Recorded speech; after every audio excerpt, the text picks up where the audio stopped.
Hello everyone, this is Monisha और आप देख रहे हैं सेल्फ लर्निंग। आज मैं आपके सामने जो वीडियो लेकर आई हूँ उसमें मैं आपको कुछ ऐसे क्वेश्चंस देने वाली हूँ। 10 क्वेश्चन के बारे में हम बात करेंगे जो कि नेट की जो बच्चे प्रिपरेशन कर रहे हैं, जिनका अभी सेकंड फेज में एजुकेशन का एग्ज़ाम होने वाला है, उनके लिए बहुत इंपॉर्टेंट हो सकते हैं। क्योंकि ये क्वेश्चन मैंने पिछले सालों के जो एग्जामिनेशंस के पेपर रहे हैं उनसे ही निकाले हैं। तो ये वीडियो बहुत इंपॉर्टेंट है, बिना स्किप किए प्लीज़ पूरा ज़रूर देखिएगा। और कोई क्वेश्चन हो तो मुझसे ज़रूर पूछिएगा कमेंट सेक्शन में। मुझे आपके क्वेश्चंस का और आपके कमेंट्स का इंतज़ार रहता है। साथ ही साथ में ये वीडियो उन बच्चों के लिए भी इम्पॉर्टेंट होने वाला है जो कि आने वाले समय में यूपीएचएससी का एग्ज़ाम देने वाले हैं, क्योंकि नेट का सिलेबस और यूपीएचएससी का सिलेबस ऑलमोस्ट सेम है। तो दोनों के लिए ही इम्पॉर्टेंट है वीडियो। तो बिना देरी किए आज का वीडियो स्टार्ट करते हैं। तो फर्स्ट क्वेश्चन के बारे में बात करते हैं हम। तो जो फर्स्ट क्वेश्चन है हमारा, material and spiritual knowledge is already present in man covered by the curtain of ignorance who said. ठीक है, यहाँ पर एक क्वेश्चन पूछा जा रहा है कि मटेरियल और स्पिरिचुअल जो नॉलेज है वो ऑलरेडी ह्यूमन बीइंग के अंदर होता है, लेकिन ये एक कवर होता है curtain of ignorance. Curtain of ignorance का मतलब होता है अज्ञानता का पर्दा। ये किसने कहा था? टैगोर ने, विवेकानंद ने, गांधी जी ने या प्लेटो ने? ठीक है, अब देखिए यहाँ पर बात आती है कि हम कैसे इसका आंसर निकालें, क्योंकि बहुत सारी चीजें हमें याद नहीं रहती। तो यहाँ पर देखिए किसकी बात आ रही है? मटेरियल एंड स्पिरिचुअल नॉलेज की बात आ रही है। मटेरियल और स्पिरिचुअल नॉलेज की बात आ रही है। टैगोर, जैसा कि बहुत हद तक जो टैगोर की विचारधारा है वो कैसी है? प्रकृतिवादी है ना। गांधी जी की जो विचारधारा है या गांधी जी के बारे में जो कहा जाता है कि उन्होंने बाल शिक्षा के बारे में बात करी थी। प्लेटो जो है वो बहुत ही स्पिरिचुअल नॉलेज के बारे में बात नहीं करते हैं। तो यहाँ पर जो हमारा आंसर होगा वो होगा विवेकानंद, क्योंकि विवेकानंद जी ने वेदांत दर्शन के बारे में, अद्वैत वेदांत के बारे में अपनी बहुत सारी थ्योरीज दी हुई हैं। इस कारण से यहाँ पर ये आंसर होगा। अगर आपको याद रहता है तो अच्छी बात है, नहीं याद रहता है तो आप ध्यान रखिएगा, कर्टेन ऑफ इग्नोरेंस की बात किसने करी थी? विवेकानंद ने। सेकेंड क्वेश्चन पर आते हैं हम। Which philosophy maintained the soul is divine, only held in bondage of matter? अब इसका मतलब क्या हुआ? आत्मा परमात्मा है, केवल पदार्थ के बंधन पर आधारित है। यहाँ पर ये बात बोली गई है, the soul is divine. Soul जो है वो क्या है? डिवाइन है। डिवाइन का मतलब क्या होगा? वो और आत्मा में और परमात्मा में कोई डिफरेंस नहीं है, साथ दोनों क्या है? इक्वल ही है। Only held in the bondage, पर वो किसी न किसी तरीके की दासता के अंदर बंधी हुई है या बंधन के अंदर बंधी हुई है। किसके बंधन के अंदर बंधी हुई है? मैटर। मैटर मतलब क्या? ये फिजिकल वर्ल्ड के मैटर के अंदर बंधी हुई है।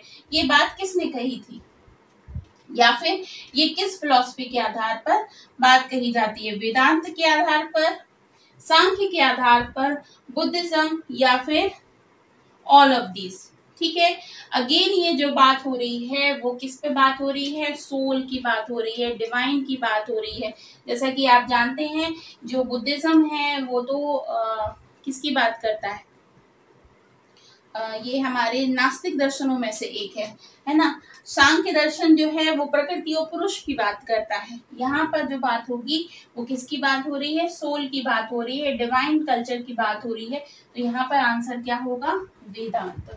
ठीक है, नेक्स्ट क्वेश्चन है हमारा सोशलाइजेशन, मतलब कि जो हमारी फर्स्ट यूनिट का जो दूसरा पार्ट है जो कि क्या है? सोशलाइजेशन है, उसके ऊपर आता है। Socialization is a continuous life long process and self develop as a result of social interaction. This is, ठीक है, जो सोशलाइजेशन है is a continuous life long process है और ये एक self develop as a result of social interaction है। ये क्या है? मतलब ये किससे संबंधित है? रोले थ्योरी से संबंधित है, रीइंफोर्समेंट थ्योरी से संबंधित है, सिंबॉलिक इंटरेक्शनिज्म के से संबंधित है, या इनमें से कोई नहीं? तो जो स्टूडेंट्स तैयारी कर रहे हैं उनको तो पता ही होगा कि ये जो है वो किससे संबंधित है? सिंबॉलिक थ्योरी से संबंधित है। ठीक है, चलिए बात करते हैं फिफ्थ क्वेश्चन की। विच of the following argued that capitalist society has dominate ideology that serves the interest of the ruling class। किसने कहा था ये? तो ये अगर आपने सोसाइटीज के बारे में पढ़ा हुआ है तो ये आपको मालूम होगा कि ये बात कही गई थी कार्ल मार्क्स के द्वारा।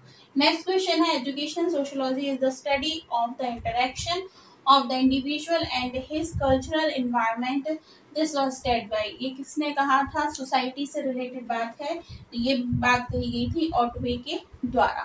ठीक है, ये हो गए आपके 5 क्वेश्चन। नेक्स्ट क्वेश्चन पर आते हैं हम। What is the nature of man according to Aristotle?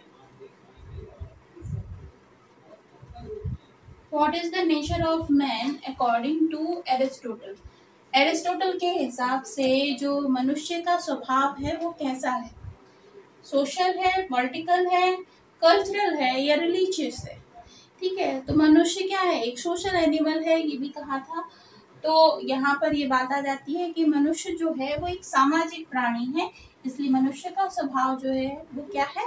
Social है। ठीक है, नेक्स्ट क्वेश्चन है हमारा, द यूनिटरी मेथड या unitary theory of self in Indian philosophy has been supported by। ठीक है, अब यहाँ पर यूनिटरी का मतलब क्या होता है? यूनिटरी का मतलब होता है एकात्म सिद्धांत। ठीक है, एकात्म सिद्धांत ये किसने सपोर्ट किया था? भारतीय दर्शन के अंतर्गत अद्वैत वेदांत ने, अद्वैत दर्शन ने, मीमांसा ने, शंकर ने या फिर जैनिज्म ने। ठीक है, अब यहाँ पर जो शंकर यानी शंकराचार्य का भी ये जो दर्शन है वो अद्वैत दर्शन है, मीमांसा दर्शन हो गया, जैनिज्म हो गया। तो यहाँ पर बात आती है यूनिटरी थ्योरी। तो यूनिटरी थ्योरी के बारे में किस में बात की गई है? अद्वैत थ्योरी में बात की गई है, अद्वैत वेदांत में बात की गई है, क्योंकि यहाँ पे बात की जाती है एकात्म सिद्धांत, यानी कि जो कुछ है वो क्या है? एक है ना? यहाँ पर डिफ्रेंशिएट नहीं किया गया। अब नेक्स्ट क्वेश्चन है, which of the following is not an aim of education according to Jain philosophy. Jain philosophy के हिसाब से इनमें से कौन सा जो है वो एक एम नहीं है? तो right knowledge, right determination, right faith और राइट कंडक्ट। यहाँ पर आपको पता होगा जो उनके नॉलेज के जो स्तंभ थे वो कितने थे? 8 थे। उसमें किस चीज का जिक्र नहीं होता है? तो उसमें जिक्र नहीं होता है राइट डिटर्मिनेशन, यानी कि दृढ़ निश्चय वाली कोई बात नहीं कही जाती है। राइट सम्यक ज्ञान, सम्यक फेथ, सम्यक जो बातें कही गई हैं, इसमें फेथ के बारे में बात की गई है, कंडक्ट, इस तरीके से 8 बातें कही गई है वहां पर, तो जिसको सम्यक नॉलेज के अंतर्गत माना जाता है। 9th क्वेश्चन है यहाँ पर, who among the following is existentialist thinker. अब एग्जिस्टेंशलिस्ट थिंकर कौन है इसमें से? सार्त्रे, किलपैट्रिक, रूसो, फ्रॉबेल। तो देखिए रूसो तो आपके नेशनलिज्म से रिलेटेड है, फ्रॉबेल भी नहीं है, किलपैट्रिक भी नहीं है, तो यहाँ पर ये बात आ जाती है एग्जिस्टेंशलिज्म से रिलेटेड कौन है? सार्त्रे। Which of the following school of thought focus principle of knowledge about the human value? यहाँ पर कौन सी बात है जो कि ह्यूमन वैल्यू की बात करता है? ह्यूमन वैल्यू के बारे में कौन सा जो थॉट है वो बात करता है? लॉजिकल पॉजिटिविज्म, इन आइडियलिज्म, प्रैग्मेटिज्म या एग्जिस्टेंशलिज्म। तो यहाँ पर ह्यूमन वैल्यू की कौन बात करता है? तो यहाँ पर ह्यूमन वैल्यूज की बात की जाती है, आदर्श की बात की जाती है, किसमें? आदर्शवाद में, यानी कि आइडियलिज्म में बात की जाती है। ठीक है, तो ये हो गए आपके 10 क्वेश्चन, है ना? ये 10 क्वेश्चन वही क्वेश्चंस हैं जो लास्ट दिसंबर की और उसके पहले जून के एग्जाम में पूछे गए थे। तो आपके लिए इम्पोर्टेंट होने वाले हैं ये क्वेश्चंस। तो जो भी स्टूडेंट्स तैयारी कर रहे हैं, जिनका भी नेक्स्ट फेज में एग्जाम होने वाला है, तो आपके लिए बहुत इम्पोर्टेंट है। ठीक है, इसी तरीके से यूनिट वाइज मैं आपके सामने क्वेश्चंस लेकर आती रहूँगी, 20-20 क्वेश्चन, ताकि आपकी जो तैयारी है उसको आप थोड़ा धार दे सको, है ना? तो आई होप आपको वीडियो पसंद आया है। अगर अच्छा लगा है तो प्लीज़ लाइक कीजिए। और एक और बात मैं आपको बताने वाली हूँ कि इसी मंडे से मैं आपकी ऑनलाइन क्लासेस लेने वाली हूँ, आने वाले मंडे से, यानी कि आपके 31 तारीख से, है ना, 31 ऑफ जुलाई से। तो जो भी स्टूडेंट्स जानना चाहते हैं या अटेंड करना चाहते हैं वो अटेंड कर सकते हैं। टाइमिंग होगी शाम की, ठीक है। फिर उसके बाद मैं नोटिफिकेशन शेयर कर दूंगी ताकि आप तक वो नोटिफिकेशन पहुंच जाए, ठीक है। तो मिलती हूँ बहुत जल्द नेक्स्ट वीडियो में, तब तक के लिए अपना बहुत ख्याल रखिए। This is Monisha signing off. Bye bye.